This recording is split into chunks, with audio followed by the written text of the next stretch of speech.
ගරු නියෝජ්‍ය කතානායකතුමා පුරුෂ තේනවා.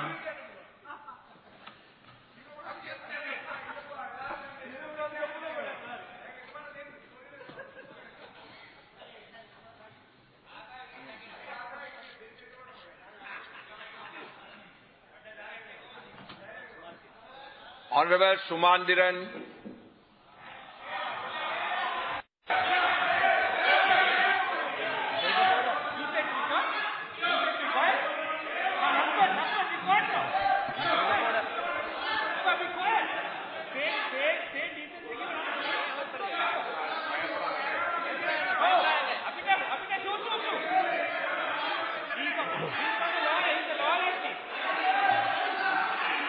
Mr. Deputy Chairman, Mr. Deputy Speaker,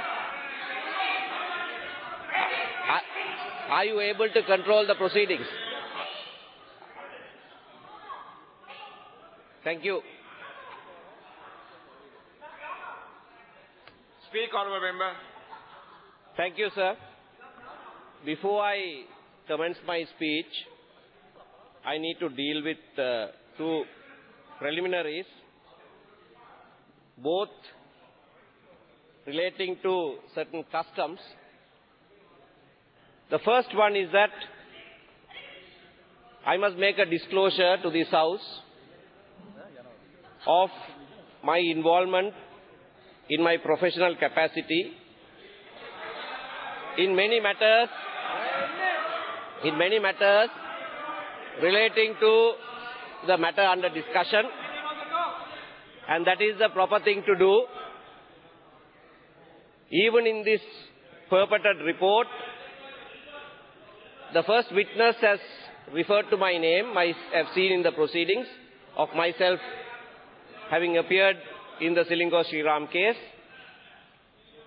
I have appeared for Honorable Vasudeva Nanayakara, the Honorable Minister, in the case in which, as his counsel, in the case in which Sri Lanka Insurance Corporation was privatized and the privatization was reversed, consequent to which the Honorable Chief Justice's husband was appointed chairman of that institution. That's the first disclosure. Secondly, also a matter of custom, I have come to know that in yesteryears, when lawyers came to this House as members of this House, they changed their attire. They did not come with a black tie and a black coat. Honorable Dr. Colvinar de Silva was a prime example of that. Always came into the chamber in a grey or beige or white suit. And I have so far striven to uphold that tradition.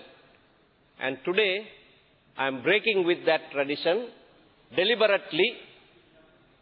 And I address you in a black coat and black tie because this is a black day. Thirdly,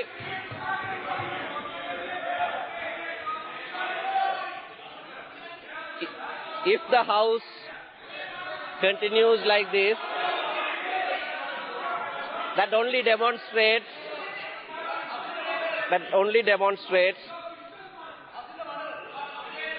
now somebody whose office has been raided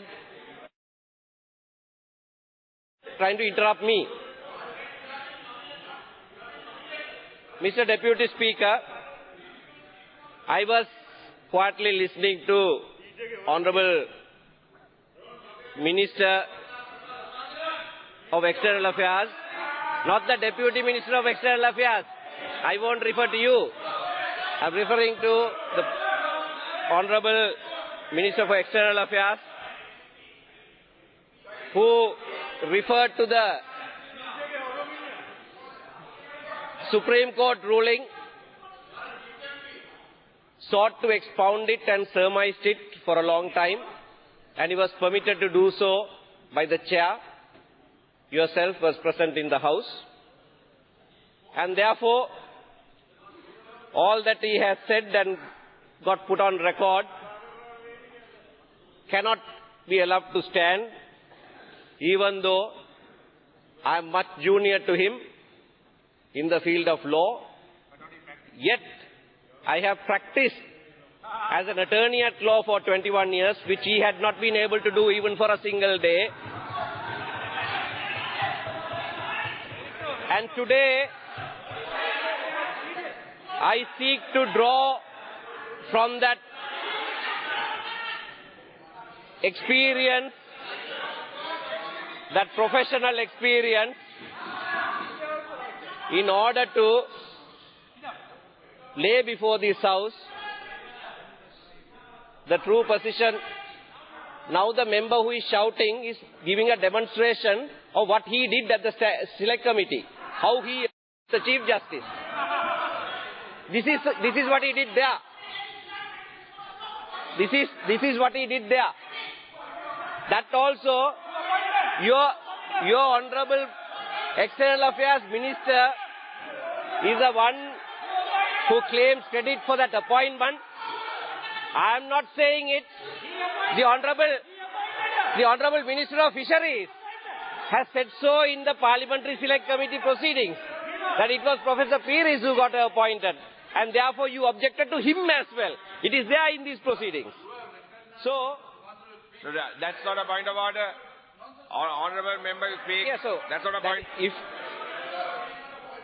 we,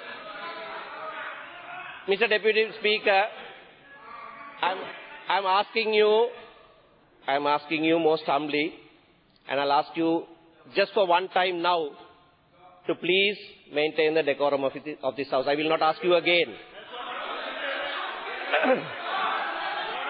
In this Constitution, yes. If you present your speech, there will not be any disturbance. No, so is the Honorable Deputy Speaker saying that I am not presenting my speech? I am presenting my speech, yeah, but there is disturbance. Yeah, and you as the chair has the responsibility to maintain discipline in this House. If you continue, everything will be recorded. So, but you as the chair has the responsibility to maintain you don't have to tell me of my responsibility. I will discharge my responsibility. That is Please continue to speak. That is why I said I will say it once and I will say it no more. Yeah. You now, speak. The Honorable Professor G.L. Peiris looked at the judgment, the interpretation given by the Supreme Court. The Honorable Leader of the House also, as he opened the debate, referred to that and attacked the interpretation of the Supreme Court based on one word in Article 107(3), the word "or".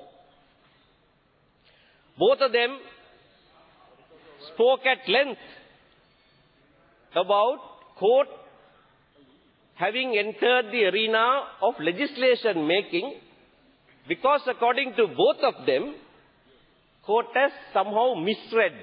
A court has not looked at the word "or". The court has not done any such thing. If one cares to read the determination of the Supreme Court, this is what I am saying. Sit and listen. You also haven't practiced in any court. The Supreme Court has very carefully dealt with that issue. No, the Supreme Court did not take 1.5 hours, it took much more. If you don't know, don't show your ignorance. It took several days. Now, the Supreme Court says the reason why the word "or" is there and not "and" is that with regard to procedural matters in the Select Committee, the Parliament has a choice. Parliament can either do it by standing orders, or it can incorporate it in the act of parliament that it can enact. I see Honorable Susil Premajayanta, a man who knows the law, agreeing with me. Thank you. Now, you have to use the word or. You can't say and. You can't say provide it in the act and provide it in the standing order. No, you can't do that. But there are certain matters. There are certain matters with regard to standard of proof, burden of proof, mode of proof that cannot be provided for by standing order. And there is reason for that. There is reason for that. Article 4C says that. Honorable Minister, you did well when you retained me as your counsel. Now you are faltering. Now you are faltering.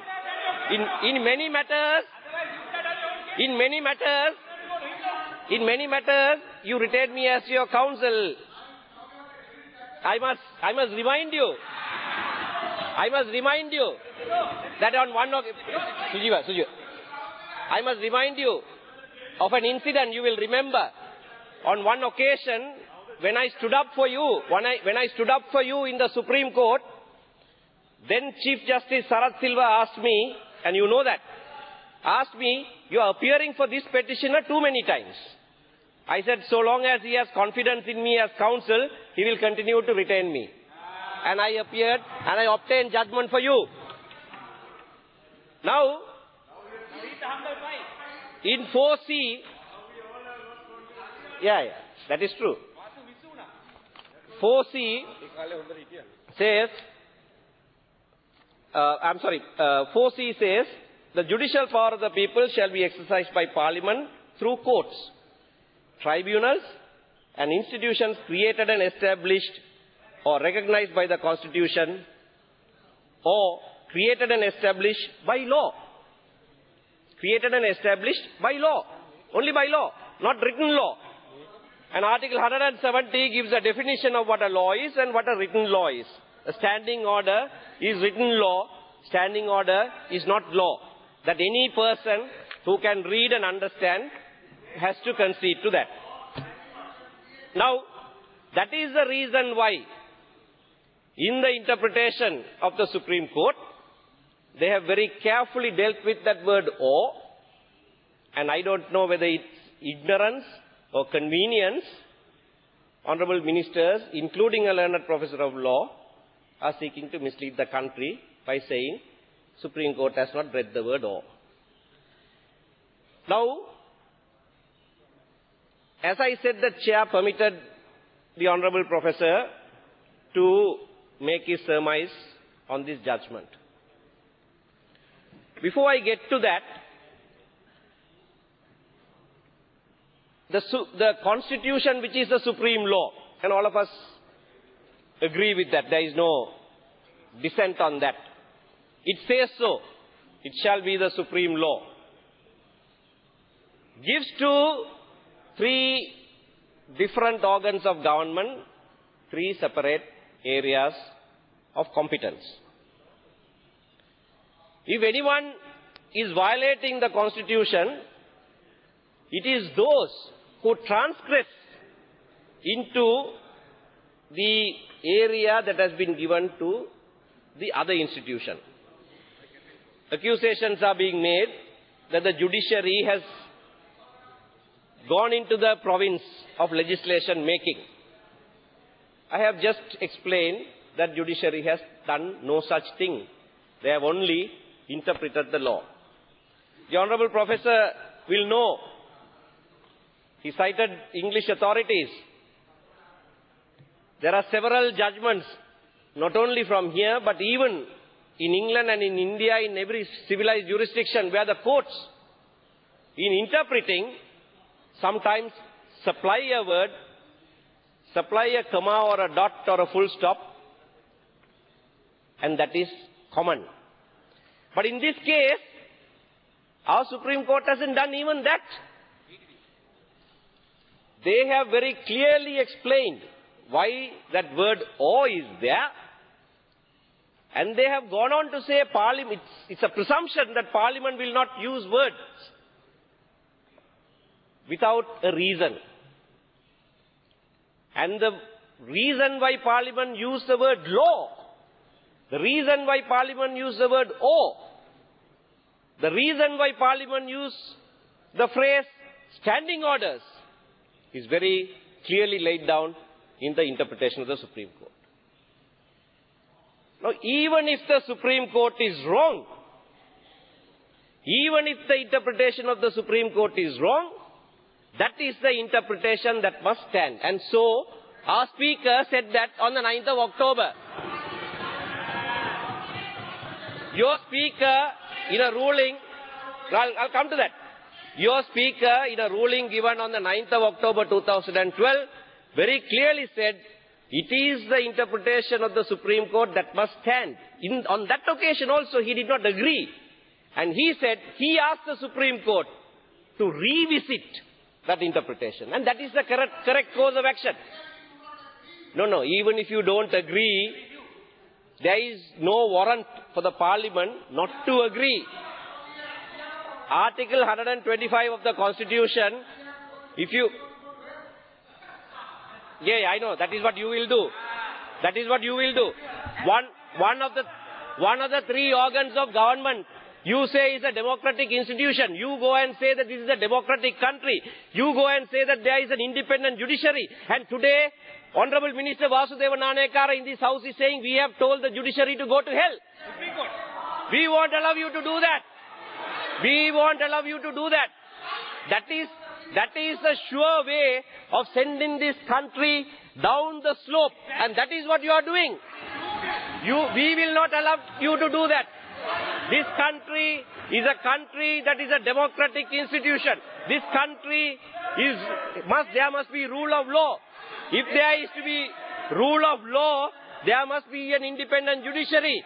We can't allow you to send the judiciary to hell. Who are you? Who are you? I am a citizen of this country. I am entitled to say that this country must have every democratic institution. Who are you to say, send the judiciary to hell? You are the conspirator against the country's interests. If you say send the judiciary to hell, you are the one who is conspirating against the country, against this government. That must be what you must be trying to do. Because you announced to the country that you will vote against this. You announced to this country that you will vote against this. 2 days ago, you got scared. You got scared that your ministry will be taken away from you. And therefore you have changed your stance. This is exactly what you did for the 18th Amendment also. You said you don't agree with it in principle, but you will nevertheless vote. Some principled man this is. I feel ashamed that I ever appeared for you. I'll tell you one more thing. You were one of my boyhood heroes. You were one of my boyhood heroes of this country. You can ask my family. Each time you came to my chambers, I was proud. I told my children, this is a man I respect. I count it an honor to appear for this man. I told my children that today I have to take those words back because of your shameful conduct. Because of your shameful conduct. All for just a ministry post. Just for a ministry post. You have turned your tables on all the hallowed principles which you were saying that you abided by all these years. Why do you do this in the last few years of your life? Why do you do this for the last few years of your life? Now, Article 125 is very clear. In case Parliament itself, when enacting this constitution, was conscious that there might be people like this here. That is why it could have said it's the sole jurisdiction of the Supreme Court. Or it could have said it is the exclusive jurisdiction of the Supreme Court. No. They said it is a sole and exclusive jurisdiction. Just in case, like some people here, they missed that word, they said it twice over. They said it twice over. Sole and exclusive. But there are people here who miss both words. They miss both words. What more can it mean when the Constitution says it is the sole and exclusive jurisdiction? Does this Parliament have jurisdiction? There you are. The one man who answers. The one man who answers. I'll deal with you. I'll deal with you in a moment. I will deal with you in a moment. You sit down. You sit down. I'll deal with you. This is not like taking tooth out of somebody's mouth. This is law. There are legal principles involved in this. This is not some crafty thing that he does. This involves law. Now, if the Constitution says that it is the sole and exclusive jurisdiction of the Supreme Court to interpret the Constitution, what more can there be? And if after Supreme Court has done just that, and I'm thankful to Honorable Professor, he tabled it in this House. Thank you so much. There are instructions given at the gate not to let those judgments come in. But you have tabled it. I must thank you profusely for your act today. That judgment has been tabled and it is on record. You also must be a conspirator then against the government, against what the Speaker has ordered, against what the Deputy Speaker has been saying to the media. So, nevertheless, that has now been tabled. Parliament must take notice of it. Is this Parliament to say, we can read the Constitution, Article 125, it says it is the sole and exclusive jurisdiction of the Supreme Court to interpret the Constitution, but we don't agree with that. Because we don't agree with that, we don't accept that. This is not what we want, but the way Supreme Court has interpreted it. That is what the Speaker said. Yes. The Speaker said in his ruling, it is the interpretation of the Supreme Court that must stand. And that is why... Your time is over. No, I have 50 minutes. You have 20 minutes. No, I have... Where is the... I have 10 more minutes. Yeah. I have 50 minutes, but I'll restrict it to 10 more minutes. Continue. This is the reason why we are participating in this debate, but without prejudice to our stand, that there is no report before this House. There is no report. All you know to do is that, no? Point of order, Garu. මේ ගරු මන්ත්‍රීතුමා ජනකරත්නායක මහත්තයන් කීයක් ගත්තද කියලා දැනගන්න කැමතියි. That's not a point of order. Garu, Honorable Sumandiran, you speak. Yeah. I charge fees and I was paid by Janaka Ratnayaka for appearing in that case. For every case that I appear, I am entitled to charge as a professional and receive it. If you don't know that, I don't blame you that you don't know that. But there are other lawyers there, ask them and learn from them. Now, I am entitled to my fees for the work that I do. Only for Honorable Minister there, I did not charge any fees because that was in the public interest. Now,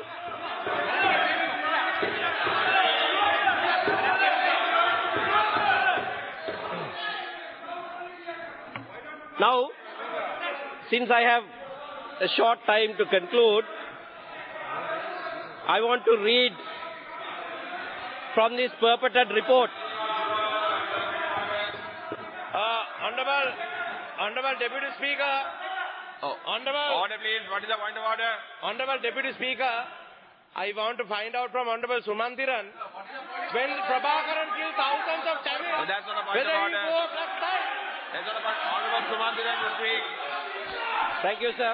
Honorable Sumandiran. When the rule of natural justice that all institutions must adhere when they have a hearing. Honorable Faisal Mustafa, what is the point of order?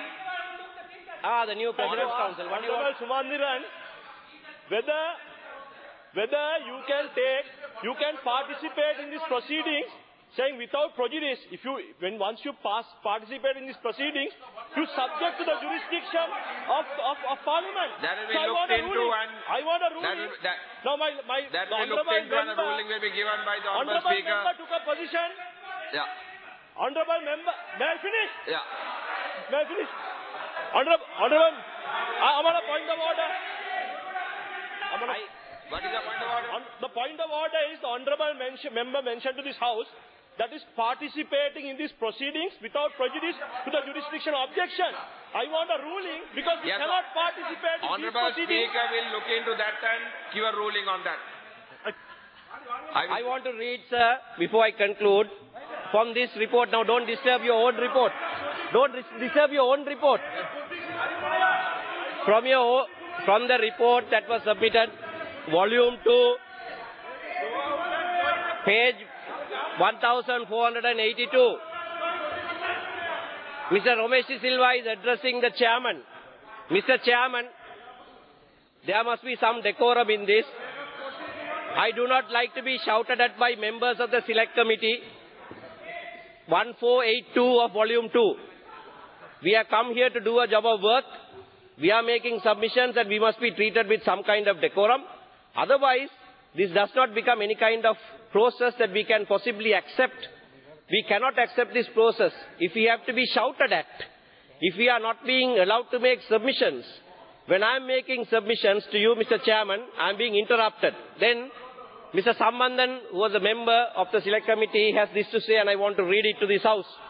Mr. Chairman, if I might intervene, I think you as the chairman of the select committee have to safeguard the dignity and the decorum of Parliament.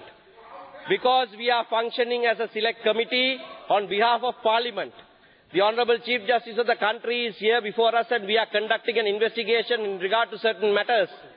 These are counsel appearing on our behalf. I think we should conduct ourselves with a sense of decorum and dignity so as to ensure that the prestige of Parliament is preserved. It will be unfortunate if we cannot do that. Let us not forget that the whole world is watching what is going on here, not only the people in this country. The whole world is watching what is going on here. And if this is the way that we are going to conduct our proceedings, it will be a very, very bad reflection on the institution of Parliament and on these proceedings itself. Now, when Mr. Romesh Silva and Mr. Sambandhan said this, none of the other members said, what are you talking about? Who pointed fingers? Who is shouting? We didn't do that. Why are you saying this? Nothing of that sort. Nothing of that sort. They've agreed that there was shouting. They've agreed that there was abuse of the Chief Justice in that Honourable Minister, chamber there. that must be explained. It is My not point of order is, how many millions of dollars he has received as fees from the diaspora in order to That's appear not a on point their of case? order, Honourable Jumanjiran. There was abuse in that select committee proceedings and your own proceedings. Bear that out. How can you say, having abused the Chief Justice of this country and chased her out, how can you say that you adhere to principles of natural justice of Audi Altram Partem? Your own proceedings betray you. Aren't you ashamed? The chairman is here. Aren't you ashamed? You were addressed and you asked that question. Several times you are telling them, you address me. You address me. What does that mean? Don't listen to the comments of these others. You address me. You have conceded in the print here that there was abuse going on in that place. And you come here and you present this report with these proceedings. And you did not utter one word. You did not challenge. When they complained, you did not say no such thing is happening here. It is not recorded. That is clear proof as to what you did to a lady, to a Chief Justice of this country. What more will you not do? If that is the kind of justice that you mete out to even the Chief Justice of this country, what chance do others have? What chance do we have? You have been complaining that we are not coming to another parliamentary Honourable select Jagat committee. Pushpakumara, point of order. යෝජ කතානායකතුමනි අර ට්‍රිලියම් එකේ වට්ටම දෙන්න ජනකරත්නායක මහත්මයා අග්‍රවිනිශ්චයකාරතුමිය ගාවට එක ගිහිල්ලා අග්‍රවිනිශ්චයකාරතුමියට අපහාසයක් කරා. If the Chief Justice cannot get justice in this parliamentary select committee, with what face do you invite us to come to the other parliamentary select committee? If this is the justice that you can do to your own appointee, to the Chief Justice of this country. What will you not do to us? Why do you invite us to a parliamentary select committee? If you abuse and chase even the Chief Justice, how do you treat us? Honorable Minister wanted to talk about the Tamils and my speaking. After illegally taking 109 young Tamil women, saying they are being recruited to the army without any process, abusing them in those camps and keeping them. ගරු කතා නියෝජ්‍ය කතානායකතුමා මේ කරන බොරු ප්‍රකාශ සියල්ල හන්සාඩ් එකෙන් ඉවත් කරන්නයි කියලා මම ඉල්ලනවා. මේ හන්සාඩ් එක මේ පොතේ සාවර නියෝගවලට පටහැනියක් ප්‍රකාශ කර තිබෙන ඒ සියල්ල හන්සාඩ් වාර්තාවෙන් ඉවත් කරනු ලැබේ. Honorable Sumandiran, if anything is to be deleted. What is the point of order, Honorable Sujiva Senasinghe? If anything is Honorable Sujiva Senasinghe. මේ ස්ථාවර නියෝගවල කොහෙවත් නැහැ බොරු ප්‍රකාශ අයින් කරන්න ඕනේ කියලා. හරි ඔබතුමාට කරන්න බෑ. කියනවා නම් අස් කරන්නේ. Honorable Sumandiran. If anything. Honorable Sumandiran. Yeah, if anything is to be deleted. මොඩෙක් වගේ කතා කරන්න එපා පාර්ලිමේන්තුවේ. If anything is to be deleted from the Hansard on the basis that it is untrue, first you must delete this entire report because this entire report is a false report. And this report is a no report because the Court of Appeal has quashed it. I want to add that in proceedings 411 of 2013. I'm winding up the in proceedings number 411 of 2013, the Court of Appeal has quashed this already. Now it was the undertaking of the Sri Lanka government to the UN Human Rights Council in 2003. What? ඔබතුමාකව මෝඩ ප්‍රකාශ කියලා. What? ඔබතුමාකව මෝඩ ප්‍රකාශ කියලා. මෝඩ ප්‍රකාශ නෑ. No. Honorable Sumandiran, you continue. In the UN Human Rights Council sessions in 2003 at the UPR, what is your point of order? Sri Lanka gave... மாண்புமிகு பிரதி சபாநாயகர் அவர்களே, பால் உறவுக்கு வல்லுறவுக்கு கட்டுப்படுத்தினார்கள். தமிழிலே யாழ்ப்பாணத்திலே தமிழ் பெண்களை ராணுவத்திலே சேர்த்தென்று தமிழ் இனத்துக்கு பெரிய அவமானத்தை பாராளுமன்ற இந்த வரலாற்றிலே செய்தது இந்த பைத்தியக்கார சுமந்திரன், இந்த டைகர் சுமந்திரன் என்பதை நான் சொல்லுகிறேன். தமிழ் இனத்துக்கு செய்த அநியாயம், துரோகம், அவமானம், தமிழகத்தின் பெண்களை கொண்டு சென்று after having given an undertaking to the UN Human Rights Council that judicial review is available after the impeachment process of a judge under Article 107(3), this House, I say with utmost necessity, adhere to that because otherwise, again, like you have already put the country at peril, you are putting this country at peril once more because all the undertakings that you are giving to the UN Human Rights Council, you are willing to willy-nilly move away from, and that will put this country at peril. And it is our responsible reminder to you, don't put our country at peril. Don't violate the Constitution.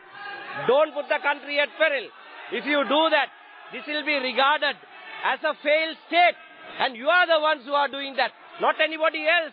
If you give undertakings and you violate them, if you do not listen to the Supreme Court's own order, if you violate the Constitution, you are making this country a failed state. Thank you. Honorable Deputy Speaker, we have lost about 2 hours of debating time. Yes. You have to control this House and allow the members to speak freely. It's very unreasonable. Honorable Sumandiran, have you concluded? When I said that, you said not to remind you. Sir, no, on the point of order, Mr. Amartunga raised, right at the beginning of my speech, when I most humbly requested you, you said you don't need to be reminded, but you saw how you control the House. So you also should...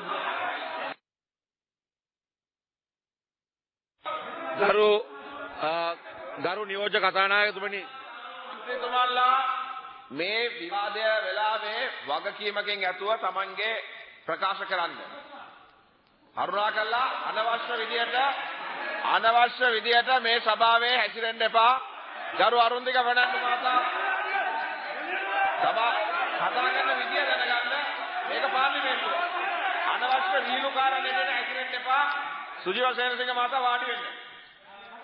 කතා කරන්න. Sir මගේ කතාව ගරු කරුණාකරලා වාඩි වෙලා ඉන්න. ගරු නියෝජ්‍ය කතානායකතුමනි, මම හිතන්නේ මේ රටේ සුවහසක් ජනතාවගේ බලාපොරොත්තු, මේ රටේ ජනතාවගේ අනාගතය විනාශ කරපු මිනිමරු LTT ත්‍රස්තවාදය, මේ රටේ වැඩියෙන්ම ඒ ත්‍රස්තවාදය නිසා බැටකෑවේ අහිංසක දෙමළ ජනතාව, ඒ අහිංසක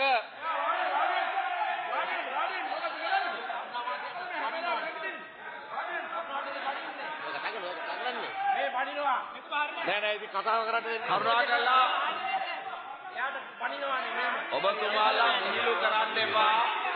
වගකීමකින් යතුව අද ගරු විපක්ෂ 나යකතුමා කිව්වේ ඔබතුමාලා සියලු දෙනාට මේක අධිකරණයක ආකාරයට හැසිරෙනවා කටයුතු කරන්න වෙලා තියෙනවා කියලා. ඒ නිසා මම කිව්වෙත් නැහැ කතාව කරන්න ඉස්සර පයින් දෙපා. අහුම්කම් දීලා මේ කරන ප්‍රකාශ පිළිබඳව ඔබතුමාලගේ මතය පළ කරන්න.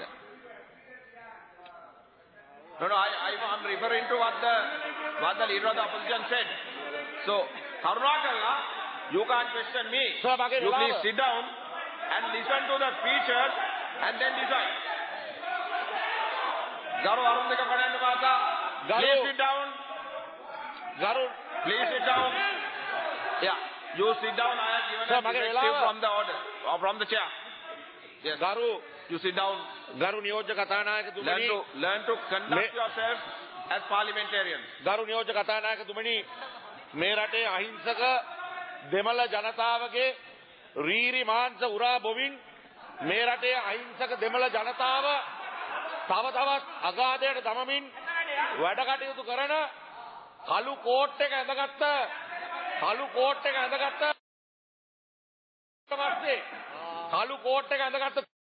පස්සේ මේ කතාව කරන්න ලැබීම ගැන මම පාර්ලිමේන්තු මන්ත්‍රීවරයෙකු හැටියට මම ඉතාමත් කනගාටු වෙනවා. ඒ වගේම තමයි එහෙම එක්කලා පාර්ලිමේන්තු ඉඳගෙන ඉන්න ලැබීම ගැනත් මම ලැජ්ජ වෙනවා. ගරු නියෝජ්‍ය කතානායකතුමනි,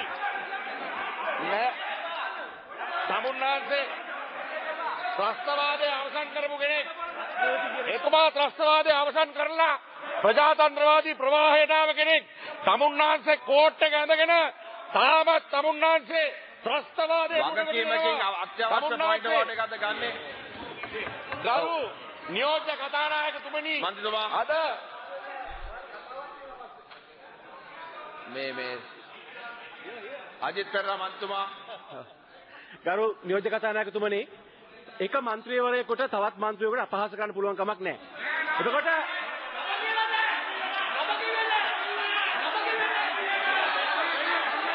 ගරු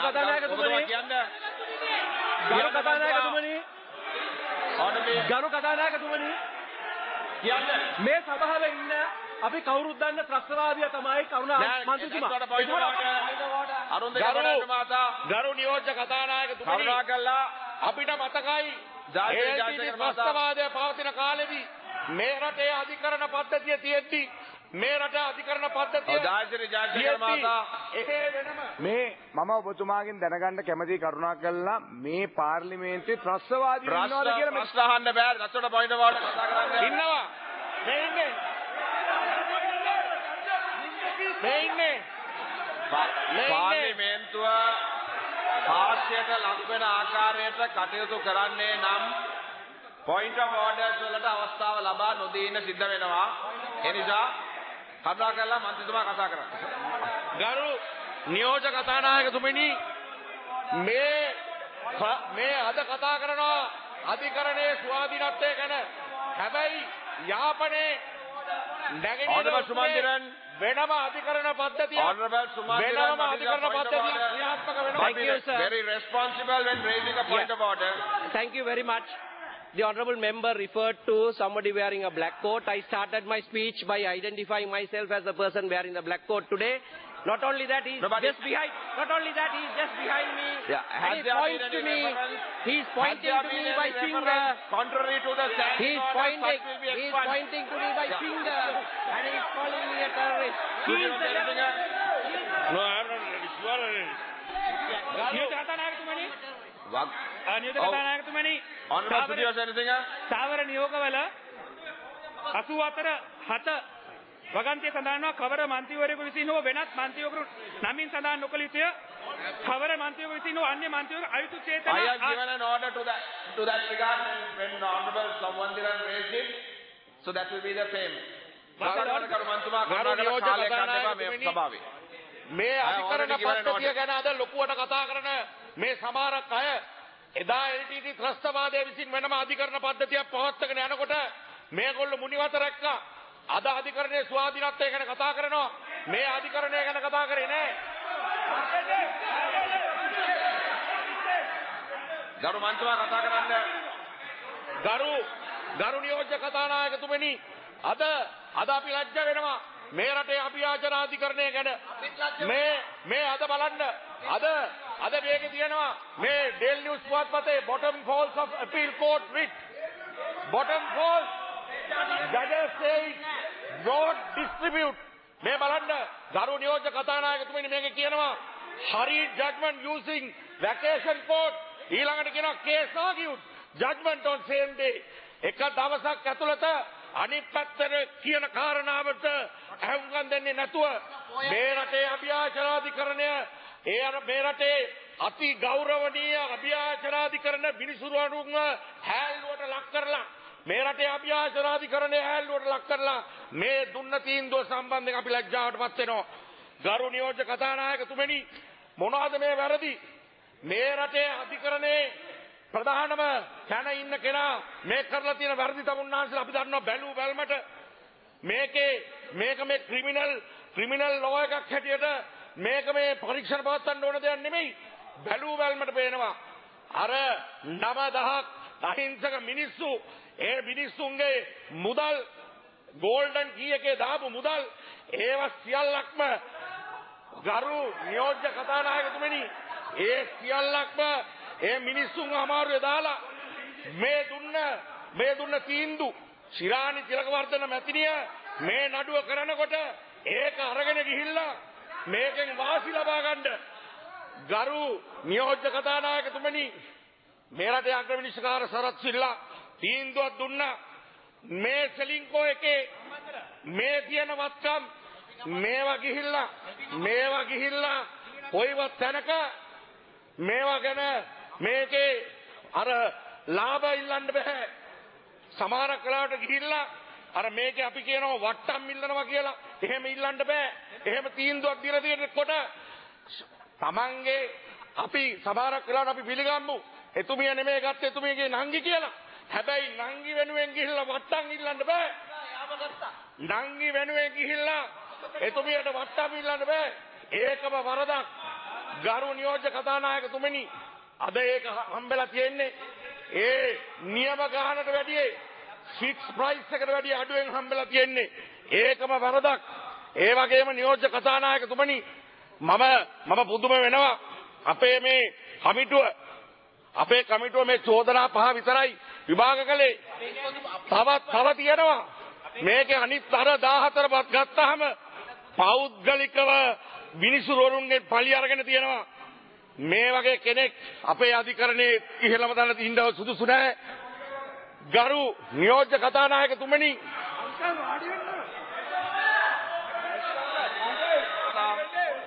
මේ ඔබතුමාගේ අවධානයට යොමු කරනවා මම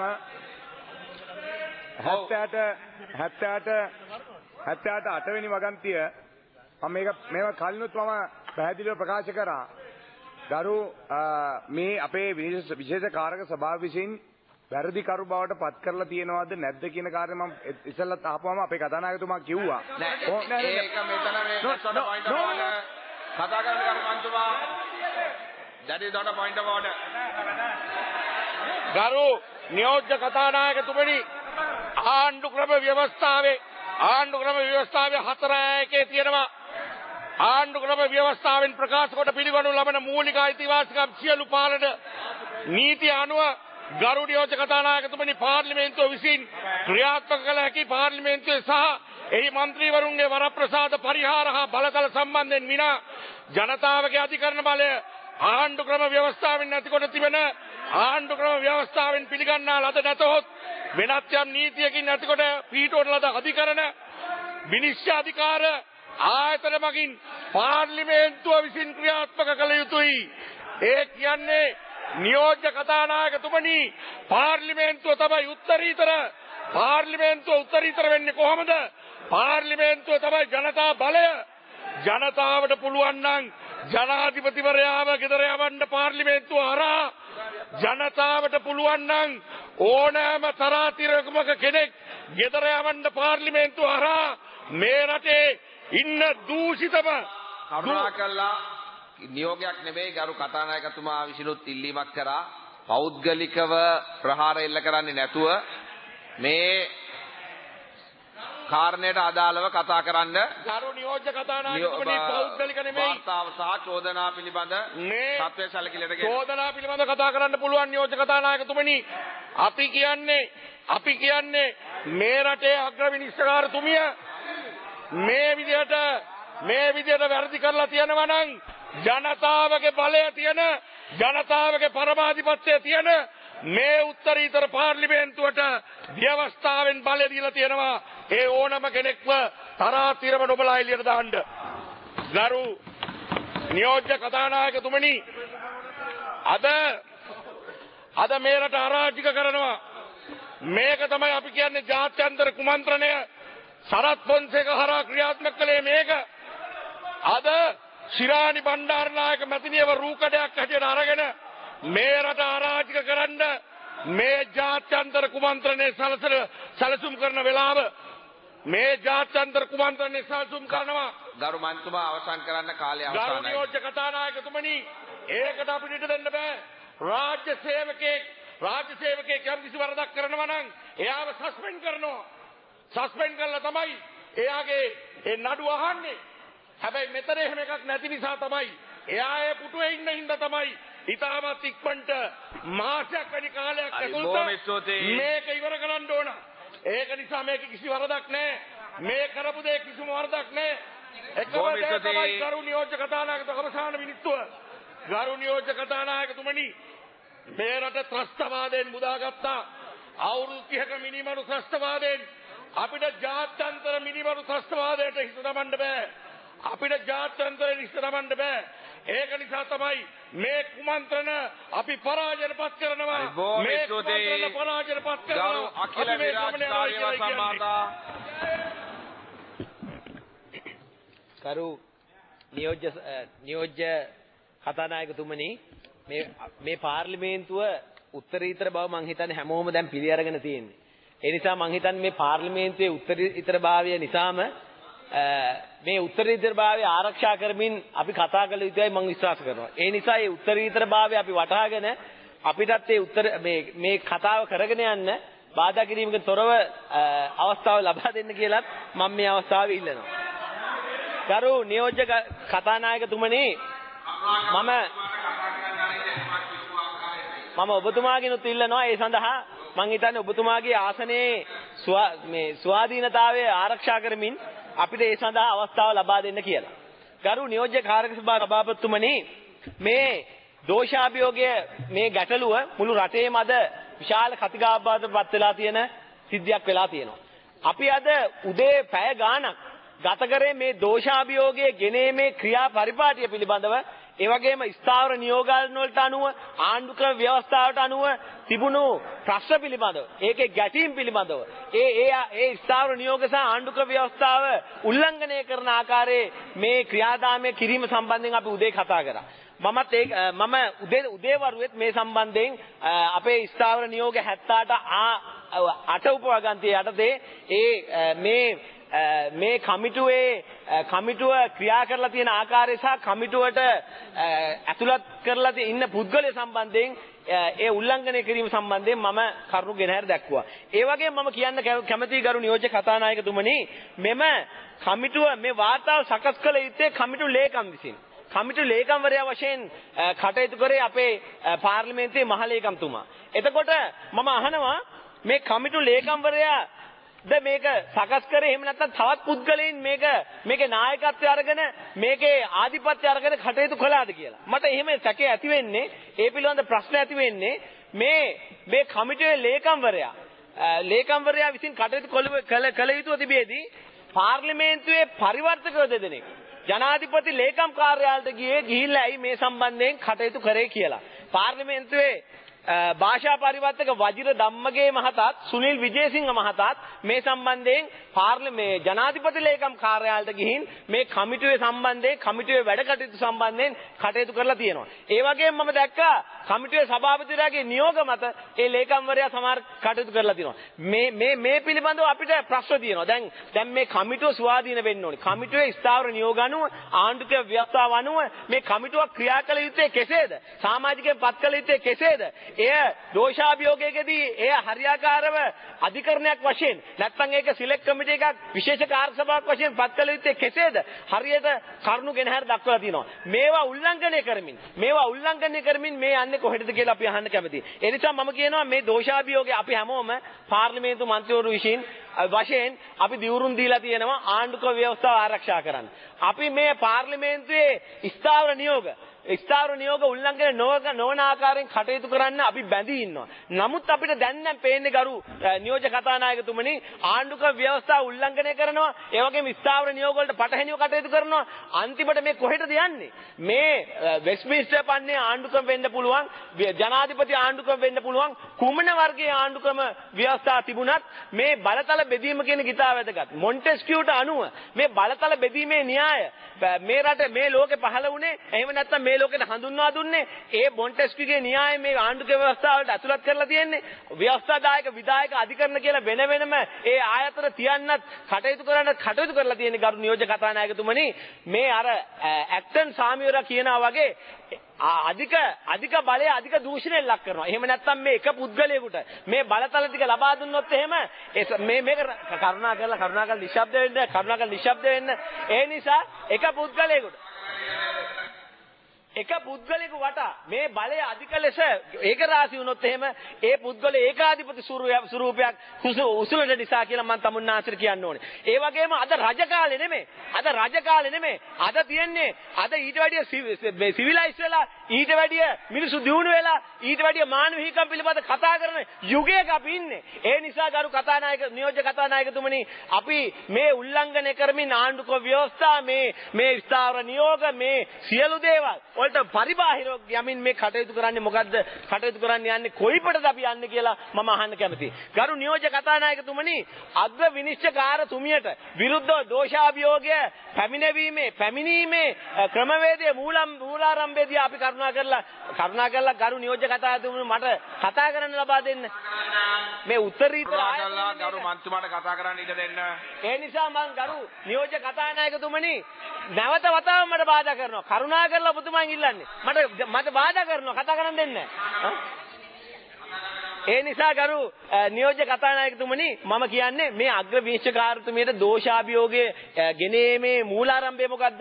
මූලාරම්භය තමයි ගරු නියෝජ්‍ය කතානායකතුමනි දිවිනැගුම පනත ආණ්ඩුක්‍රම ව්‍යවස්ථාවට අනුකූල නෑ කියලා අග්‍ර විනිශ්චයකාරතුමිය තීරණය දුන්නේ දවසට පහුවෙන්ද ඉල්ල තමයි මේ අග්‍ර විනිශ්චයකාරතුමියට විරුද්ධව මේ දෝෂාභියෝගය අත්සන් කරන්න කටයුතු කරේ ගරු නියෝජ්‍ය කතානායකතුමනි. මේකයි ඇත්ත.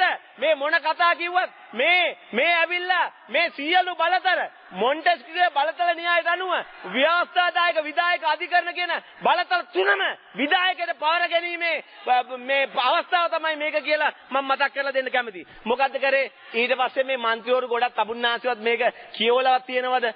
අස්සම් කරා නිකන් හිස්කෝලේකට අස්සම් කරලා අග්‍රවිශ්වකාරතුමියගේට විරුද්ධව මේ දෝෂාභියෝගය අද ගෙනල්ලා තියෙනවා. දැන් මොකද්ද වෙලා තියෙන්නේ? ඊට පස්සේ දැන් මේ හරියට ක්‍රමානුකූලව මේ නීති රීති තියෙද්දි ඒවා ක්‍රියාපරිපාටි තියෙද්දි අපි මේවට එසේ කළ හැකිව තිබේදී අපි ඒකින් බැහැර වෙලා කටයුතු කරනවා. මේ ගැන අපිට හරි කනගාටුවක් තියෙනවා. පිළිකුලක් තියෙනවා. ඒ වගේම බලන්න දැන් අග්‍රවිශ්වකාරතුමියගේ ස්වාමි පුරුෂයා ජාතික ඉතිරීමේ බැංකුවේ සභාපතිවරයා විදිහට පත් වෙනවා. දැන් මේකත් වැරදි කියනවා. කවුද පත් කරේ? මේක පත් කරේ කවුද? පත් කරේ විධායකයෙ විසින්. මොකක්ද ඒකේ අනියත පරමාර්ථය මොකද්ද? නැත්නම් ඒකේ වක්‍රාකාර පරමාර්ථය මොකද්ද? පරමාර්ථය තමයි කරු නියෝජ්‍ය කතානායකතුමනි අධිකරණයක් තමන්ගේ ස්වාම පුරුෂයාට සභාපතිකමක් දීලා අධිකරණයක් තමන්ට ඕන විදිහෙන් නම්ම ගැනීමේ පරමාර්ථය තමයි මෙතන තිබුණේ. එහෙනම් අල්ලස්සා දූෂණ කොමිසම සභාව අනුව අල්ලස් පනත අනුව පගාව දීමත් පගාව ගැනීමත් දෙකම වැරදි. කවුද එතකොට මේක දීලා තියෙන්නේ? මේ අවස්ථාව දීලා තියෙන්නේ විධායකයෙ විසින්. එහෙනම් ගරු නියෝජ්‍ය කතානායකතුමනි කාර්ය හොරාගේ අම්මගේ පේන අහනවා වගේ වැඩක් නෙමේක. ඒ නිසා මම කියනවා මේව ඇවිල්ලා මේ මුළු ලෝකෙම බලන් ඉන්නවා. අපේ රටේ මානව හිමිකම් පිළිබඳව අපේ රටේ පාර්ලිමේන්තු සම්ප්‍රදාය පිළිබඳව අපි පොදු රාජ්‍ය මණ්ඩලයේ සමාජිකයෝ අපි ඒ නීති රීති අනුගමනය කරනවා. ඒවට පටහැනිව යන්නේ. එහෙනම් අපි මේ හැම එකක්ම වලින් ප්‍රදර්ශනය කරන්නේ මොකද්ද?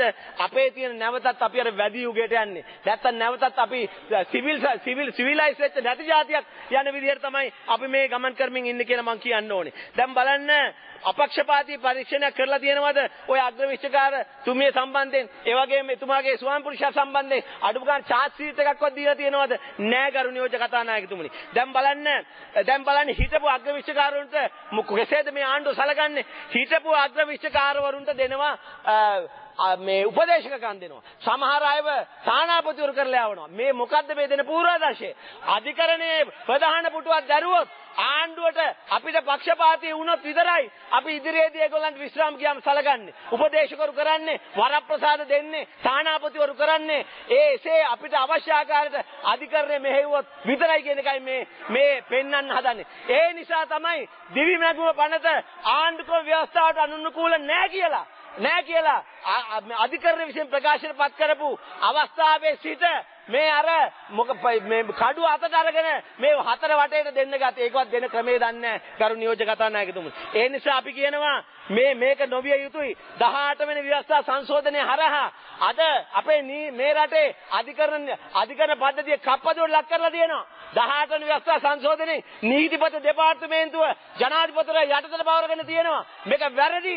ඒ විතරක් නෙමෙයි 17 වෙනි ව්‍යවස්ථා සංශෝධනයේ තිබුණ ස්වාධීන කොමිසම සභාව ස්වාධීන කොමිසම සභාවට මොකද වුනේ? ඒ ස්වාධීන කොමිසම සභාව ඔක්කොම අහෝසි කරලා තියෙනවා. අද අපිට නීතිය හා සාමය ලෝයන් ඕඩර් එකක් බලාපොරොත්තු වෙන්න පුළුවන්ද?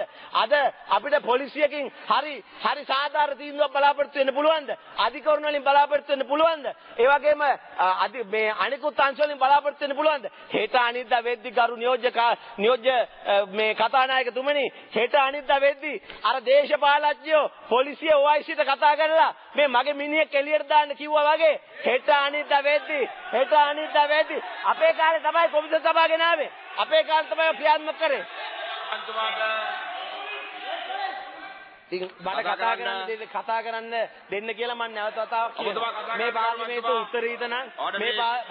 උත්තරීත නම් මට මේ අවස්ථාව දිය යුතුයි කියලා මම නැවත ඉල්ලා හිටිනවා. ඒ නිසා ගරු නියෝජ්‍ය කතානායකතුමනි අර පොලිසිය වලට බලපෑම් කරා වගේ හෙට වෙනකොට අධිකරණ වලටත් ඔය බලපෑම් කරනවා. මොනවා වුණත් අපි පිළිගන්න ඕනේ වාසනාවකට පහුගිය කාලේ ඒක එසේ වුණේ නැහැ. ඕන කෙනෙක් දන්නවා උසාවියට ගියොත් පොලිසියෙන් විරුද්ධ වෙන්න එපා. ගන්න උනත් විරුද්ධ වෙන්න එපා කියලා ඉල්ලීමක් කරනවා ඇරෙන්න උසාවියට බලපෑම් කරේ නැහැ. මහේස්ත්‍රාත් වලට බලපෑම් කරේ නැහැ. මේ අධිකරණ පද්ධතියට බලපෑම් කරේ නැහැ. හෙට අනිද්දා මේ යන්නේ කොතනටද? මේ යන්නේ ඒකාධිපති පාලනයකට. මේ ඒකාධිපති පාලනයේ ආරම්භය තමයි මේ හැමෝම Taman දෙසටත් මේක ඇඟිල්ල දික් කර ගන්න ඕනේ. ඔය බෙදපු හැන්දෙන් තමයි සමුන්නාසලට බෙදන්නේ කියලා මම මේ අවස්ථාවේ මතක් කරලා දෙන්න ඕනේ. ඔය බෙදපු හැන්දෙන් තමයි ඉතිහාසය බලන්න. ඉතිහාසය වගේ කෑ ගහලා ඔය වගේ විරුද්ධ වෙලා මොකද උනේ? අන්තිමට ඒකාධිපති පාලනේ මාර්ගගෙන ඉවලා තමුන්නාසලට බෙදලා අද මේ පැත්තෙත් ඉන්නවා සමහර අය. ඒ වගේම පාරෙත් ඉන්නවා එළියෙත් ඉන්නවා. ඒ නිසා මම කියනවා හෙට මහේස්ත්‍රාත්වරුන්ට කෝල් එක දීලා මේ මගේ නඩුවක්, මගේ මිනිහෙක්ගේ නඩුවක්, මගේ මැරයෙක්ගේ නඩුවක් කියලා ඉවරලා මහේස්ත්‍රාත්වරුන්ට ඒ අන නිකුත් කරන දේශපාලනයක් මේ රටේ බිහි කරන්න එපා කියලා මම කියනවා. ඒ නිසා ගරු මේ නියෝජ්‍ය කතානායකතුමනි ඉතින් ඇද්ද දැන් ඔබතුමා ඇද්ද කිව්වා. ඒ නිසා ගරු මේ නියෝජ්‍ය කතානායකතුමනි මේ අපි යන්නේ වැරදි තැනකට. අපි පාර්ලිමේන්තු මන්ත්‍රීවරු වශයෙන් පාර්ලිමේන්තු මං හිතන්නේ තමුන්නාන්සලාට මේ ක්‍රමය හරි හොඳයි. මොකද දන්නවද? තමුන්නාන්සලාට මේ ක්‍රමය හොඳ වෙන්නේ හැබැයි තමුන්නාන්සලාට හොඳ වෙන්නේ ඕන තරම් පිස්සු කෙලින්න පුළුවන්, ඕන තරම් හොරකම් කරන්න පුළුවන්, ඕන තරම් බලපෑම් කරන්න පුළුවන්, ඕන එකක් කරලා මේ රටේ වල්වැදිච්ච නීතියට ඉඩ දීලා Samanta ලෝකා වගේ ඉන්න පුළුවන්. හැබැයි මතක තියාගන්න කරු ඇමතුමා මතක තියාගන්න ඔය සමාජය දැන් මිනිස්සු පාරට බහලා ඉන්නේ. මිනිස්සු සිවිල් සමාජ පාරට බහලා ඉන්නේ. නීතිඥයෝ ටික පාරට බහලා ඉන්නේ. අධිකරණ විනිශ්චයකාරයෝ ටික පාරට බහලා ඉන්නේ. කවදාවත් නැති විදියට මේ පාරට බහලා ඉන්නේ කරු නියෝජ්‍ය කතානායකතුමනි. මේ රටේ දරුණු බරපතල මේ රටේ නීති හා සාමය කඩාවැටීමක් මේ වගේ මේ රටේ ලොකු අර්බුදයක් තියෙන නිසා අද මිනිස්සුන්ට ජීවත් වෙන්න බෑ. මිනිස්සුන්ට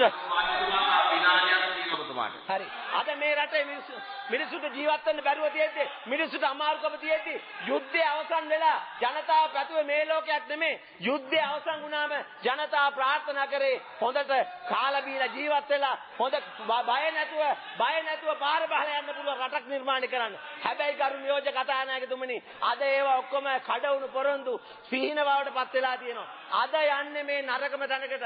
තව ටිකක් කල් යද්දි මෙතනින් කතා කරලා එළියට ඇද්දිත් වෙඩි තියලා දායි. මේම යුගයකට මේ ගමන් කරමින් ඉන්නේ. එළියට වෙඩි තියලා දායි. ඒ නිසා තමුන්නාසයට කියනවා අපි ඔක්කොම මේ හැන්ද එක අවස්ථාවකදී එක මේ හැන්ද අපි ඔක්කොටම එකයි කියන එක තමුන්නාසලා මතක තියාගන්න ඕනේ. එහෙම මතක තියාගන්න නැතුව බලයෙන් උම්මන්ත වෙලා බලයෙන් උද්දච්ච වෙලා බලයෙන් දැන් හොඳට තරබාරු වෙලා මේ යන ගමන මේ රටේ අහිංසක මිනිසුන්ට මේ රටේ දුක් විඳ ජනතාවට මරු පහරක්. ඒ නිසා අපි පාර්ලිමේන්තු මන්ත්‍රීවරු වශයෙන් දියුරුම් දීලා තියෙනවා මේ ආණ්ඩුක ව්‍යවස්ථාව ආරක්ෂා කරන්න, මේ ස්ථාවර නියෝග වලට අනුව කටයුතු කරන්න. එහෙමනම් ආණ්ඩුක ව්‍යවස්ථාවට පටහැනි මේ ස්ථාවර නියෝග වලට පටහැනි මේ ගේන දෝෂාභියෝගයට මේ යෝජනාවලට ඡන්දය ලබා දුනොත් මං හිතන්නේ ඒක අපි අපේ දියුරුමට විරුද්ධව ඡන්දය ලබා දීමක්. එහෙනම් එසේ වුණොත් අපි මම ඉවරයි කතාව. කියනවා මේක චෝදනාවකට උත්තර දෙන්නේ නැහැ. අගවිස්තර හොරකම් කරපුවා කියන්නකෝ. ප්‍රොඩක්ෂන් එක අරන් කියන කියන්නකෝ. එසේ වුණොත් අනේ ඉතින් මට තමුන්නාන්සලා ගැන බොහොම දුකයි. මොකද දන්නවද? මේ ඉතින් අර ලකුණු ටිකක් දාගන්න මේ ඉතින් අර මොකක් හරි ඊළඟ මේකකදී කැබිනට් ඇමතිකමක් කැබිනට් ගහගෙන දඟලනවා. ඒක තමයි පේන්නේ. මම බොරු කතා කරනවා නම් තමුන්නාන්සලා කතාවද කියන්නේ. ඒ නිසා මම කියනවා අපි මේ දෝෂාභියෝගයට විරුද්ධව අපි ඡන්දය දෙනවා. ඒ වගේම මේකට පක්ෂව මේකට මොකද? පක්ෂව දුන්නොත් තමුන්නාන්සලා